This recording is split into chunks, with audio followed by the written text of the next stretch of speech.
Hello everyone, कैसे हैं आप सभी लोग। Welcome again on our YouTube channel Tahseen verse, जहां पे आप लोगों का फिर से स्वागत है। आज हम लोग कवर करने वाले हैं रिफ्लेक्शन पार्ट। आपको एक ही पेज पूरा सारा नोट्स मिल गया था एंड आई होप इस चैप्टर का भी आपको सारा नोट्स एक ही पेज पर मिल जाएगा। तो चलिए शुरुआत करते हैं इस चैप्टर को। बहुत ही छोटा टॉपिक है। रिफ्लेक्शन ये कहता है कि कभी भी जैसे लाइट हम लोग रिफ्लेक्शन में पढ़ते थे कि एक सरफेस पर टकराया और वापस चला जाता था, इसमें अगर सरफेस पर टकरा कर अंदर जाएगा। ओके, तो इसको चलिए देखते हैं। आई थिंक यहाँ से जी चलिए। हाँ, तो ये एक मीडियम है, यहाँ से मीडियम चेंज हो गया। ठीक, ये डेंसर। ठीक, डेंसर यहाँ पे बना देते हैं एक नॉर्मल। डेंसर का मतलब देखो, डेंसर का मतलब जहाँ पे भारी वाला इलाका हो, जैसे मान लो इधर हवा हो, इधर पानी हो, पानी भारी है डेंसर। इधर हो गया रेयर। रेयर यानी जो उन दोनों में हल्का हो उसे हम लोग रेयरल बोलेंगे। तो हम लोगों का जो लाइट है कुछ इस तरीके से आएगा एंड कुछ इस तरीके से बेंट हो जाएगा, अंदर साइड चला जाएगा। आना चाहिए था यहाँ पर। ओके, चला गया यहाँ पर। ये क्या होगा? रिफ्रैक्टेड रे, रिफ्लेक्टेड एंगल। ये होगा इंसिडेंट एंगल। ये है इंसिडेंट रे, ये है रिफ्रैक्टेड रे। ओके, आई होप इतना आपको समझ में आया होगा।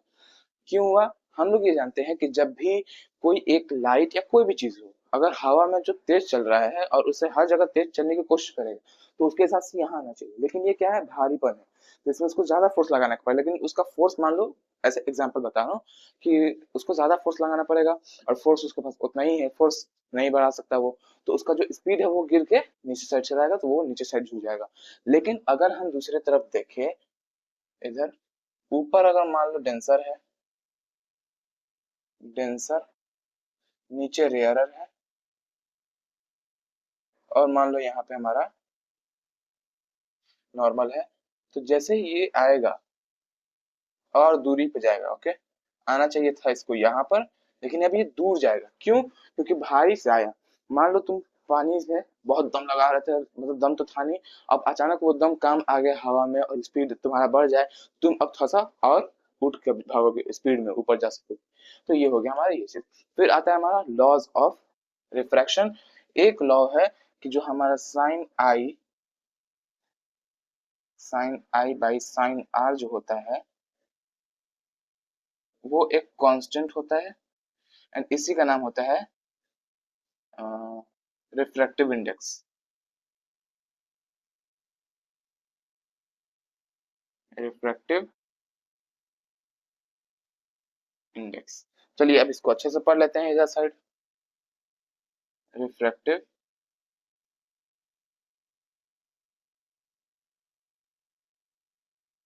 Refractive index.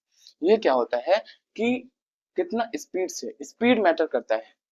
मान लो तुम्हारा ये हवा था इधर, हवा से पानी में गया, तो कितना स्पीड उसका लूज होगा, ये सब इसके बारे में जानकारी रखता है। तो इसमें क्या होता है कि जो रिफ्रैक्टिव इंडेक्स होता है वो बराबर होता है सी अपॉन बी, अगर हवा से आ रहा है तो। अगर हवा से पानी में जा रहा है तो हवा का स्पीड होता है सी, एंड सी का वैल्यू होता है 3 × 10⁸ मीटर पर सेकेंड। ये स्पीड होता है हवा में या फिर वैक्यूम में, दोनों बराबर बराबर लगभग होता है। एंड ये वाटर का, जो वाटर में जो लाइट का स्पीड हो उसे कहते हैं वी मान लेते हैं। तो ये जो हवा से किसी चीज में जाए, यहाँ पे देखो, अगर एयर से दूसरे किसी मीडियम में जाए तो इसका नाम हो जाएगा absolute refractive index. Absolute refractive index. लेकिन अब यहाँ पे देखो, एन हो गया v1/v2 दूसरे फेज में। यहाँ पे क्या हो रहा है? किसी मीडियम x से किसी मीडियम y में जा रहा है, तो इसको हम लोग क्या बोलेंगे? Relative relative refractive index. I hope आपको यहाँ तक समझ में आया। रिफ्रैक्टिव इंडेक्स तक हम लोगों ने काम यहाँ पर खत्म कर लिया। अब हम चलते हैं लेंसेज के ऊपर, उसके फॉर्मूलाज के ऊपर, इन सभी चीजों के ऊपर बात करते हैं। एक और चीज, अगर आपको क्वेश्चंस में दिया गया है कि एयर से वाटर में जाने का रिफ्रैक्टिव इंडेक्स 1 कुछ है, रिफ्रैक्टिव इंडेक्स 1 है, एंड अगर एयर से ग्लास में जाने का N2 है, तो वाटर से ग्लास में जाने का कितना रिफ्रैक्टिव इंडेक्स होगा? तो इसको उल्टा कर देंगे, वाटर से ग्लास में जा रहा है तो वाटर को नीचे रखेंगे, ये एन रिफ्रैक्टिव इंडेक्स 1 एंड ऊपर रिफ्रैक्टिव इंडेक्स 2। ये आपको क्वेश्चंस में यूज करना पड़ेगा, तभी आपका आंसर ज्यादा सही तरीके से आ पाएगा। अब आता है हमारे पास दो तरीके के स्फेरिकल लेंसेज। पहला है कॉन्वेक्स लेंस, दूसरा है कॉन्केव लेंस। कॉन्वेक्स लेंस को बना देते हैं ड्राइंग। कॉन्वेक्स, इसका नीचे वाला हिस्सा मतलब साइड साइड वाला सारा हिस्सा पतला होता है, बीच में मोटा होता है। तो चलिए यहाँ पे हो जाएगा, मान लो हमारा एफ, ये हो गया हमारा 2f। इधर भी हमारा f होता है, इधर भी हमारा 2f होता है। तो इसीलिए हम क्या करते हैं, लेफ्ट साइड वाले को f1 2f1 मान लेते हैं। तो f1 2f1, ये f2 2f2 मान लेते हैं। तो ये दोनों चीजें हमारे तैयार हो गए। एंड बिल्कुल उसके बीचों बीच, लेंसेज के बिल्कुल बीचों बीच पॉइंट जो होता है उसे हम लोग बोलते हैं O, जिसका मतलब होता है ऑप्टिकल सेंटर। यहां से लेकर F तक का दूरी होता है हमारा फोकल लेंथ। फोकल लेंथ इतना आपको इसमें यूज करने का मिलेगा। जब इमेज फॉर्मेशन हम लोग इसमें पढ़ने वाले हैं तो इन सब चीजों का यूज होगा। ऑप्टिकल सेंटर क्या है, फोकल लेंथ का यूज होगा आपको। फिर आता है हमारा कॉनकेव लेंस,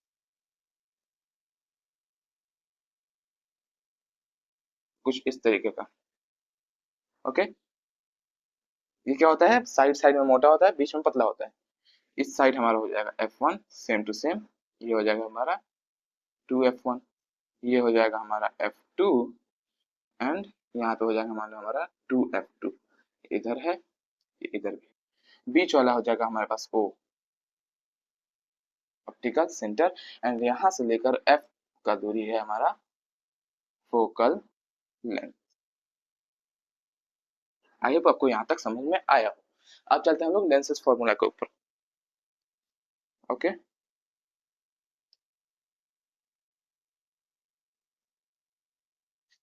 लेंस फॉर्मूला ये होता है हमारा 1/f is equal to 1/v minus 1/u। v क्या है हमारा, image distance from optical centre. u क्या है, object distance from optical centre. And ये है हमारा focal length. Magnification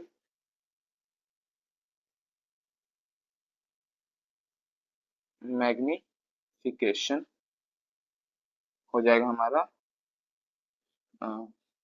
v by u and height of image upon height of object. इससे भी हम बहुत सारे क्वेश्चन सॉल्व कर सकते हैं। तो चलिए, इतना तेजी तेजी में हम एक चीज भूल चुके हैं, चलिए उसको सबसे पहले कवर कर लेते हैं, जो कि हमारा ग्लास स्लैब वाला। यहाँ पे बनाते हैं ग्लास स्लैब।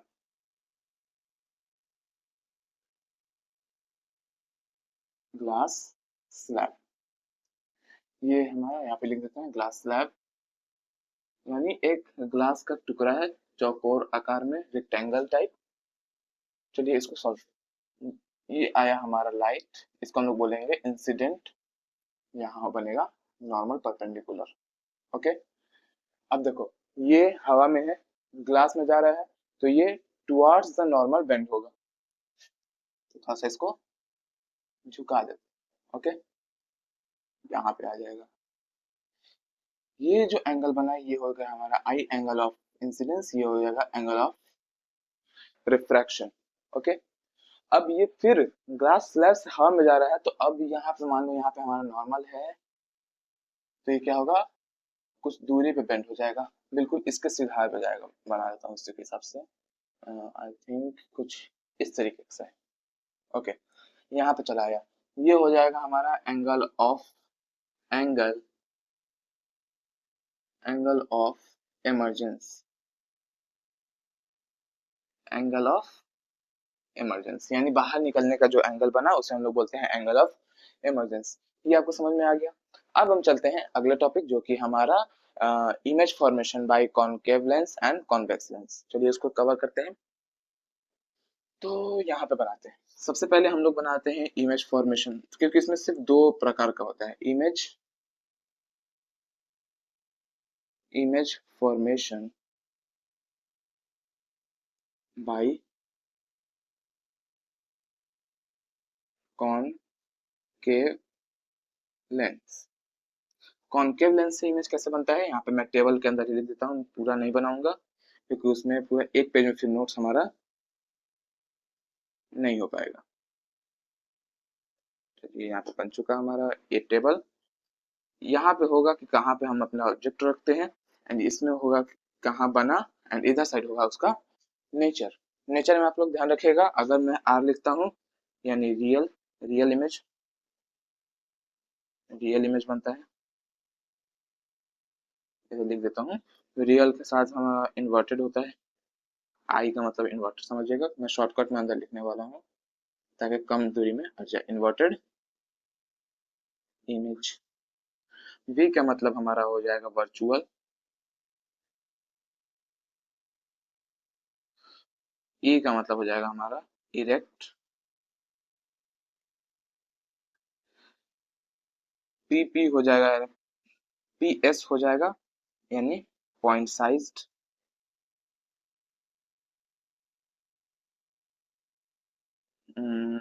डिमिनिश डिमिनिश यानी कुछ छोटा, डिमिनिश्ड। फिर हमारा ई मतलब हो जाएगा एक और इनलार्ज। ये सबसे लास्ट में यूज करूंगा। चलो इसको मान लेते हैं ई डैश, इनलार्ज। चलिए अब भरते हैं। ओके, तो चलिए सबसे पहले जो इसने हमारा ऑब्जेक्ट रखाएगा वो कुछ रखाएगा इनफाइनाइट पर, कुछ इस तरीके से आएगा, यहाँ टकराएगा, ये दोनों तरफ भागेंगे इस तरफ, इसको हम लोग खींच के जब लेकर आएंगे तो ये हमारा F1 बनेगा। तो कहाँ पहले था, इनफाइनाइट पे था। कहाँ बना, F1 पे बना। पीछे हम लोगों ने खींचा, वर्चुअल बना। कैसा बना, पॉइंट साइज बना। ओके, वर्चुअल बना तो हमारा इरेक्ट भी बनेगा। फिर आता है हम लोग कहाँ रखते हैं, इनफाइनाइट या फिर ऑप्टिकल सेंटर के कहीं पे भी बीच में, इनफाइनाइट से लेके ऑप्टिकल सेंटर के बीच में, मान लो यहीं पे कहीं भी बना दो तो उसका जो इमेज बनेगा F1 एंड ऑप्टिकल सेंटर के बीच में बनेगा। तो between infinite and optical centre, तो हमारा जो इमेज बनेगा between F1 and optical centre. कैसा बनेगा, ये भी हमारा वर्चुअल होगा तो इरेक्ट होगा, एंड जो साइज होगा वो थोड़ा सा छोटा होगा यानी डिमिनिश्ड होगा। ये समझ में आ गया, आई होप ये आपको समझ में आ गया होगा। चलिए अब हम चलते हैं कॉन्वेक्स लेंस का इमेज फॉर्मेशन की तरफ। तो एक मिनट। तो चलिए अब हम चलते हैं image formation by convex lens के ऊपर। यहाँ बना देता हूँ मैं, इमेज फॉर्मेशन बाय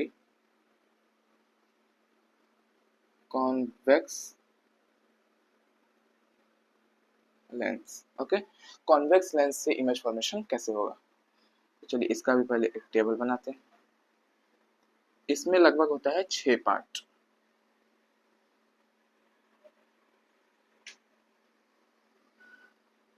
इसमें होगा 6 पार्ट। इस साइड हम लिखते हैं कि हमारा ऑब्जेक्ट कहाँ है, बीच वाले में लिखते हैं कि हमारा इमेज कहाँ बना, एंड इधर साइड हमारा नेचर। तो सबसे पहले हम क्या करेंगे कि इस पे इनफाइनाइट दूरी से फेंकते हैं। इनफाइनाइट से कहाँ बनेगा हमारा, F2 पर। कैसा बना, रियल बना, इन्वर्टेड बना, एंड साइज क्या होगा, पॉइंट साइज। पहला पार्ट हमारा हो गया। दूसरा हम रखेंगे 2F1 के पीछे यहाँ पर। ओके, यहाँ पे रखते हैं। बियॉन्ड 2f1, बियॉन्ड 2f1 पे, तो जो हमारा इमेज बनेगा वो बनेगा between f2 and 2f2, between f2 and 2f2। कैसा बनेगा? ये भी हमारा रियल होगा, इन्वर्टेड होगा एंड डिमिनिश्ड होगा। दूसरा पार्ट हो गया। तीसरा है अगर हम 2f1 पे रख देते हैं, 2f1 पे, तो जो हमारा इमेज बनेगा वो बनेगा 2f2 के। कैसा बनेगा? रियल बनेगा, इन्वर्टेड बनेगा एंड सेम साइज। लिखना मैं यहाँ पे भूल चुका हूँ, लिख देता हूँ, सेम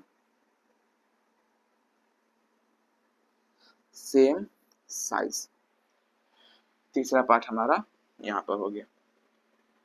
फिर आता है कि अगर हमारा ऑब्जेक्ट 2f1 एंड f1 के बीच में,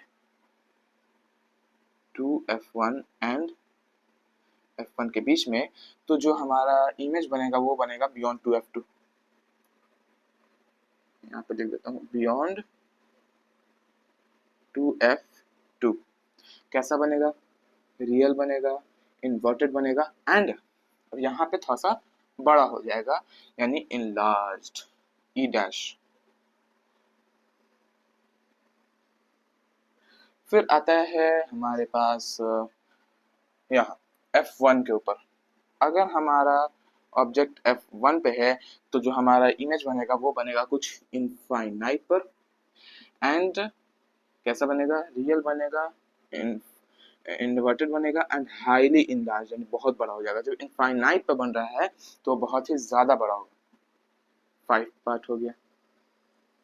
और जब हम f1 और ऑप्टिकल सेंटर के बीच में रखते हैं, f1 एंड ऑप्टिकल सेंटर के बीच में, तो जो हम इमेज बनेगा वो इधर बनेगा, यानी सेम साइड ऑफ f1, मतलब इसी साइड बनेगा, f1 जैसा ही साइड की तरफ बनेगा। तो इस तरफ हम लोग इसको खींच के लाने वाले, तो वर्चुअल बनेगा, इरेक्ट बनेगा एंड डिमिनिश्ड बनेगा। एक मिनट, डिमिनिश्ड ही बनेगा ना? यहाँ पे था, ऐसे जाएगा, फोकस पार हो जाएगा। यहाँ से था, इसको कैसे भेजे? इधर से भेजेंगे तो ये ऐसे चला जाएगा, फिर बड़ा तो बनेगा। यहाँ पे है मुझे एक कंफ्यूजन, वो आप लोग जरूर उसको देख लीजिएगा एक बार। अगर कुछ दिक्कत हो तो आप लोग मुझे जरूर से जरूर कमेंट में बताइएगा। ये वाला चीज आप लोग जरूर देख लेना। चलिए अब चलते हैं अगला, पावर वाले पर, पावर ऑफ लेंस।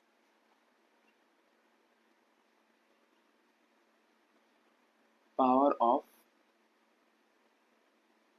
लेंस ये होता है 1/f। इसको हम लोग लिखते हैं डायोप्टर।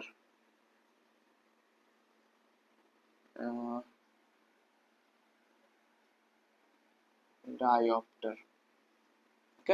एक डायोप्टर का मतलब 1 मीटर का फोकल लेंथ हो तो वो एक डायोप्टर हो जाएगा। एफ जब भी आपको लिखना है मीटर में होना चाहिए, एफ आप जब भी लिखे वो मीटर में होगा। आई होप आप सभी को यहाँ तक समझ में आया हो। ये आपका पूरा रिफ्रैक्शन पार्ट है, लगभग आई थिंक यहाँ पे 19 to 20 मिनट्स होने वाले हैं। तो आपको ये इतना लंबा वीडियो आपको एक साथ मिल रहा है, आप लोग इसको प्लीज़ यूज़ करना, कुछ भी इसका मिसयूज़, मतलब इसमें कुछ गलती आप लोग ना करना। तो चलिए मिलते हैं अगले टॉपिक के साथ, आप लोग जो भी कमेंट में सजेस्ट करेंगे। तो चलिए मिलते हैं अगले सेशन के साथ, तब तक के लिए टाटा बाय बाय।